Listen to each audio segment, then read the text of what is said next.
aux questions qui ont été soulevées. Oui, merci. Écoutez, je dirais pour cette délibération qui fera date et qui marquera un peu l'histoire de ce mandat et de ce mandat réellement, je dirais d'abord enfin bravo et merci. Parce qu'il y a quelque chose qui se passe aujourd'hui et c'est fondamental. Vous le savez, au premier tour des municipales, c'était rappelé dans Midi Libre ce matin, les écologistes dont je fais partie avaient une liste qui prônait la gratuité des transports le week-end. Il s'agissait de favoriser le rayonnement du cœur de métropole en favorisant les transports. Et la liste que Mickaël Delafosse, avec toute son équipe, menait, proposait la gratuité totale. Il ne faut pas se cacher, parmi les écologistes, beaucoup étaient dubitatifs. La question du financement, des investissements, on en a parlé. Et c'est normal de s'interroger. Ça s'est finalement révélé une vision complémentaire et une vision dans les transitions impérieuses que nous devons engager face au dérèglement climatique et une vision aussi avant la hausse vertigineuse du prix de l'énergie, du changement obligatoire des comportements et des mobilités.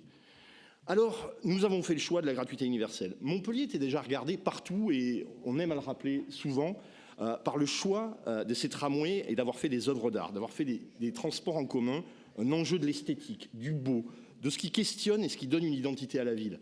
Ça, c'est très important de le souligner. Eh bien, aujourd'hui, on passe un pas supplémentaire. Et le pari, il est osé. C'est de faire Montpellier une métropole pionnière dans l'usage des transports, la gratuité totale pour les habitants de la métropole.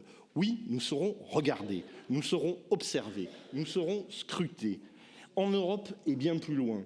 Et ça, effectivement, il faut l'avoir en tête. Mais nous devons d'ailleurs nous-mêmes nous observer, nous scruter pour défricher ce nouvel horizon. Nous devons disposer d'un observatoire des mobilités qui pourra analyser de façon très transparente, effectivement, les changements de comportement opérés. Voyons les choses en termes politiques, parce que c'est important la politique dans les choix stratégiques comme ça. Il faut s'interroger aujourd'hui, et souvent, qu'est-ce que c'est le progrès dans les années 2020 ? La notion de progrès, c'est souvent consubstantiel à la gauche. Et le progrès en 2020, le progrès, il est écologique. La gratuité, c'est une mesure radicale à la hauteur de l'enjeu climatique.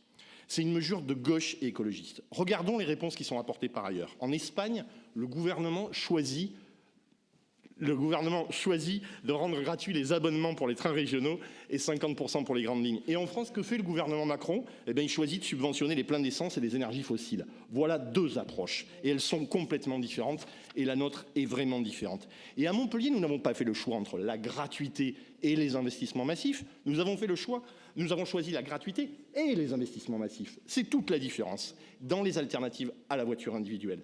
La ligne 5 de tram, les 5 lignes de bus tram, la politique d'infrastructure cyclable et de prime au VAE, l'autopartage, la voiture pour le coup quand elle n'est pas à usage unique, on s'en occupe aussi. La ligne de conduite est claire, l'alternative à la voiture individuelle et à l'autosolisme.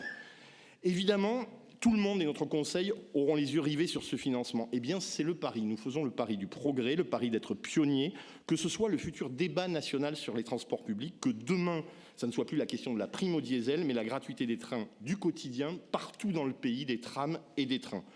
Ce pari, nous l'avons déjà gagné en posant la question, en prouvant qu'on peut le faire. Nous l'aurons gagné ensemble, avec l'ensemble des habitants de la métropole, quand ce progrès sera partagé par toutes et par tous.